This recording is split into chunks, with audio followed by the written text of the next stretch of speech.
ആരായിരുന്നു പാണക്കാട്ട തങ്ങളെന്ന് ചോദിച്ചാൽ ഞാൻ അവർക്ക് കൊടുക്കുന്ന മറുപടി അല്ലാഹുവിന്റെ റസൂലിന്റെ ഒരു ഹദീസാണ്. ഇമാം മുസ്ലിം തങ്ങൾ തന്റെ സ്വഹീഹിൽ ഉദ്ധരിക്കുന്ന ഒരു ഹദീസ്.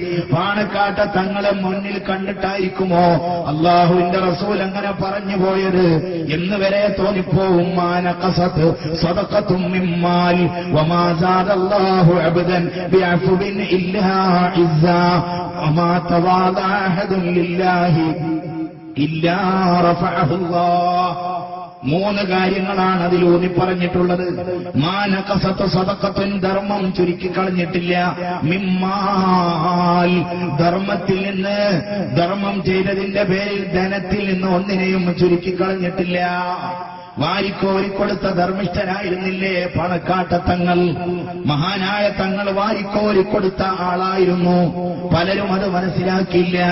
മനസ്സിലാക്കിയവർ അത് പച്ചയായിട്ട് പറഞ്ഞു. നിങ്ങൾ കേട്ട് കാണുമല്ലോ, JDT-യുടെ സെക്രട്ടറി ആയിരുന്ന ഹസനാജി പറഞ്ഞ കഥ. തൃശൂരിലെ ജ്വല്ലറി ഉദ്ഘാടനവും കഴിഞ്ഞ് തിരിച്ചു പോരുമ്പോ കാറിന്റെ പിൻസീറ്റിൽ ഇരുന്നിട്ട് ഹസനാജി തലക്ക് കൈകൊടുത്തിട്ട് ആലോചിച്ചു.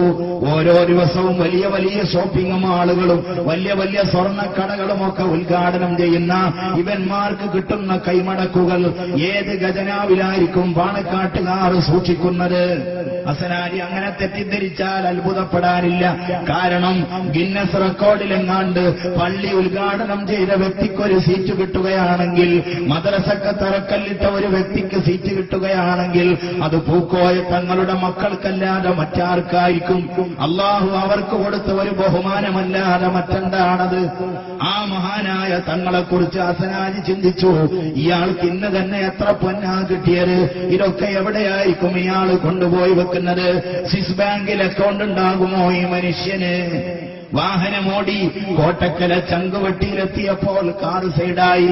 ഹസനാജിയോട് തങ്ങൾ പറഞ്ഞു, ഹസനാജി എനിക്കൊരു മരണ വീട്ടിൽ പോവാനുണ്ട്. മരണ വീട്ടിൽ പോയിട്ട് തിരിച്ചു വന്നു. ദുആ ചെയ്തിട്ട് തിരിച്ചു വന്നിട്ട് കാറിൽ കയറാൻ നോക്കുമ്പോ ഒരു തള്ള വന്ന് വിതുമ്പി കരഞ്ഞുകൊണ്ട് പറഞ്ഞു, തങ്ങൾ പാപ്പ, മലപ്പുറത്തുകാർ തങ്ങൾ അങ്ങനെയാണ് അഭിസംബോധന ചെയ്യാറുള്ളത്. തങ്ങൾ പാപ്പ, അങ്ങയോടൊന്ന് ദുആരക്കാൻ പറയാൻ വന്നതാണ്. എന്റെ മകളുടെ കല്യാണം ഇത്രാം തീയതി ഞായറാഴ്ച നിശ്ചയിച്ചിട്ടുണ്ട്. ഒരു വഴിയും ഞാൻ കാണുന്നില്ല. തങ്ങളൊന്ന് ദുആരക്കണം. തങ്ങളുടെ ദുആയെ അവർ പ്രതീക്ഷിക്കുന്നുള്ളൂ. മഹാനായ തങ്ങൾ റോഡ് സൈഡിൽ നിന്ന് തന്റെ തലപ്പാവ് നേരെയാക്കി ഫാത്തിഹ വിളിച്ചിട്ട് ദീർഘനേരം ആ പെണ്ണിന് ദുആ ചെയ്തു കൊടുത്തു. മഴ പെയ്ത് ചോർന്നതുപോലെ ആ സഹോദരി സന്തോഷത്തോടുകൂടെ തന്റെ തട്ടത്തിന്റെ തല കൊണ്ട് കണ്ണിലെ വെള്ളം തുടച്ചിട്ട് എന്നാ ഞാൻ പോയിക്കോട്ടെ എന്ന് പറഞ്ഞ് തിരിഞ്ഞു നടക്കുമ്പോ ആ വലിയ മനുഷ്യൻ പുഞ്ചിരി തൂങ്ങിക്കൊണ്ട് പറഞ്ഞു, പോവല്ല. ഡ്രൈവറോട് പറഞ്ഞു പിറകിലുള്ള പെട്ടിയെടുക്കാൻ. ഹസനാജിയുടെ സംശയം അല്ലാഹു തീർത്തു കൊടുത്തത് അങ്ങനെയാണ്. ആ പെട്ടി കയ്യിൽ വാങ്ങിയിട്ട് തങ്ങൾ പറഞ്ഞു, അത്രേ പെങ്ങളെ, ഇത് പൊന്നാണ്, എത്രയുണ്ടെന്ന് ഞാൻ തുറന്നു നോക്കിയിട്ടില്ല, നീ കൊണ്ടുപോയിക്കോ. വല്ല പോരായ്മയും വന്നാൽ ചൊവ്വാഴ്ച പാണക്കാട്ടേക്ക് വാ, നമുക്ക് വല്ല പരിഹാരവും കാണാം. ഹസനാജി പറയുന്നു, 20 പവനുണ്ടായിരുന്നു അതിൽ, ഞാനാണ് അതെടുത്തു വെച്ചത്. 20 പവനുണ്ടായിരുന്നു, എത്രയുണ്ടെന്ന് പോലും നോക്കാതെ വാരിക്കൊടുത്ത ധർമ്മിഷ്ഠൻ അതാണ് പാണക്കാട്ട തങ്ങൾ. അല്ലാഹുവിന്റെ റസൂല് രണ്ടാമത് പറയുന്നു, വമാ സാദല്ലാഹു അബ്ദൻ, ഒരടിമക്കും അല്ലാഹു വർദ്ധിപ്പിച്ചിട്ടില്ല, ബിഅഫ്വിൻ, സമാധാനത്തിന്റെ സംയമനത്തിന്റെ വഴി തെരഞ്ഞെടുത്തതിന്റെ പേരിൽ, ഇല്ലാ ഇസ്സാ, അന്തസ്സല്ലാതെ അല്ലാഹു വർദ്ധിപ്പിച്ചിട്ടില്ല. പലരും പറഞ്ഞു പാണക്കാട്ടുകാർ ഈ സമുദായത്തെ കൊണ്ടുപോയി വെച്ചിട്ടേ അടങ്ങുവെന്ന്. ബദർ കണ്ടില്ല മക്കളെ, ഉഹദ് കണ്ടില്ല മക്കളെ എന്നൊക്കെ പറഞ്ഞിട്ട് ഈ പാവപ്പെട്ട സമുദായത്തിന്റെ ചെറുപ്പക്കാർക്ക് ഭീകരതയുടെ തീവ്രതയുടെ ഇഞ്ചക്ഷൻ അടിച്ചു കൊടുത്ത പലരും ഇന്നും പല ജയിലുകളിലും മുസ്ലിം ചെറുപ്പക്കാർ അടികളെണ്ണുമ്പോ അതിന്റെ പിറകിൽ ചുക്കാൻ പിടിച്ച ചില കക്ഷികളുണ്ടല്ലോ, അവര് റബ്ബിന്റെ മുന്നിൽ കൈകെട്ടി മറുപടി പറയേണ്ടി വരുമല്ലോ. ബദറിന്റെയും ഉഹദിന്റെയും കഥ അനാവശ്യമായിട്ട് ആവശ്യമില്ലാത്ത സന്ദർഭങ്ങളിൽ എടുത്തു പറഞ്ഞിട്ട് തീവ്രത കുത്തിവെച്ചു കൊടുത്ത ആളുകൾ, പാണക്കാട്ടുകാർക്ക് ശൂരിതം പോരെന്ന് പറഞ്ഞവർ, ജയിലുകളിൽ ജയിലുകളിൽ നിന്ന് ജയിലുകളിലേക്ക് മാറിപ്പാർക്കുമ്പോ പാണക്കാട്ട തങ്ങളോ രാഷ്ട്രീയ മതചിന്തകൾക്കപ്പുറം സർവ്വ മനുഷ്യന്മാരുടെയും മനസ്സ് കൈയടക്കിയത് ആ ഒരൊറ്റ എളിമയുടെ ആ ഒരു സംയമനത്തിന്റെ വാക്കുകൊണ്ടാകുന്നു. അള്ളാന്റെ ഹബീബ് പറയുന്ന ആരും വിനയത്തിന്റെ സമാധാനത്തിന്റെ വഴി പറഞ്ഞിട്ടില്ല. ഇല്ലാ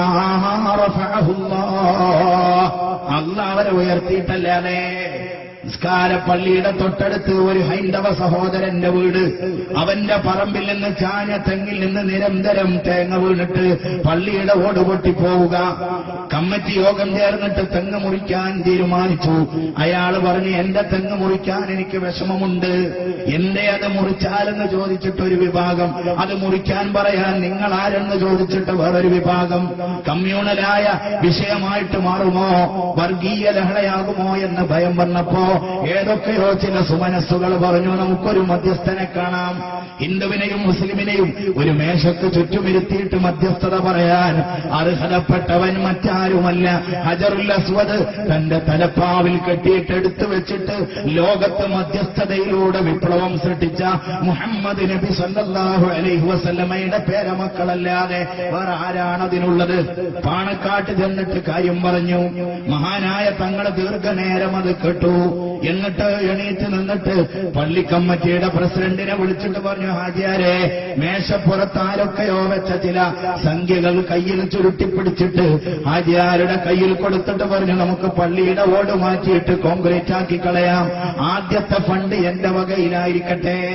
ഹിന്ദു സഹോദരനെ അരികിൽ വിളിച്ചിട്ട് അവന്റെ തോളത്ത് സ്നേഹത്തോടെ തട്ടിയിട്ട് പാണക്കാട്ട തങ്ങൾ പറഞ്ഞു, മോനെ, നീ നിന്റെ തെങ്ങ് മുറിക്കൊന്നും വേണ്ട, അതവിടെ നിന്നോട്ടെ. അവന്റെ പോക്കറ്റിലും ഒരു കൈമടക്ക് കൊടുത്തു. അൽവിയാക്കയുടെ കട്ടൻ കാപ്പിയും കുടിച്ചിട്ട് വൈരാഗ്യത്തോടെ വന്നവർ രണ്ട് കൈയും ചേർത്ത് പിടിച്ച് സന്തോഷത്തോടെ തിരിച്ചുപോയി.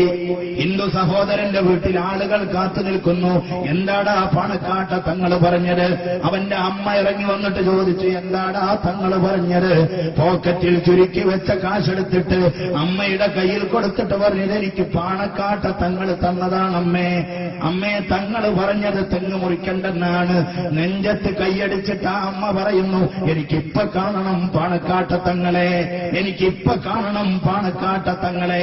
അതേ വണ്ടിയിൽ ആ വല്യമ്മ പാണക്കാട്ട കൊടപ്പനക്കല വസതിയുടെ മുന്നിൽ വന്നിട്ട് തങ്ങളോട് ഭവ്യതയോടെ പറയുന്നു, പ്രിയപ്പെട്ട തങ്ങൾ പാപ്പ, എന്റെ മോൻ പറഞ്ഞത് തെറ്റായി പോയെങ്കിൽ ഈ വിറക്കുന്ന കൈകൊണ്ട് ഞാൻ മുറിച്ചോളാം ആ തെങ്ങ്, നിങ്ങൾ എന്നോട് പൊറുക്കണേ എന്ന് പറഞ്ഞ ആ വലിയ സ്ത്രീയും ലോകത്തോട് വിളിച്ചു പറഞ്ഞത് മഹാന്മാരായ അഹ്ലുബൈത്തിന്റെ മഹിമയാകുന്നു. അവർ ലോകത്ത് വരച്ചു കാണിച്ചത് സ്നേഹമാണ്. അവർ ലോകത്ത് വരച്ചു കാണിച്ചത് ദാനവും ധർമ്മവുമാണ്. റമദാനിന്റെ തേട്ടം അതാണ്. വിഷമിക്കുന്നവന് ഒന്നും കൊടുക്കാനില്ലെങ്കിലും അരയിൽ തിരികെ വെച്ച കൈലേശെങ്കിലും എടുത്തിട്ട് അവന്റെ കണ്ണിലെ വെള്ളം തുടക്കാൻ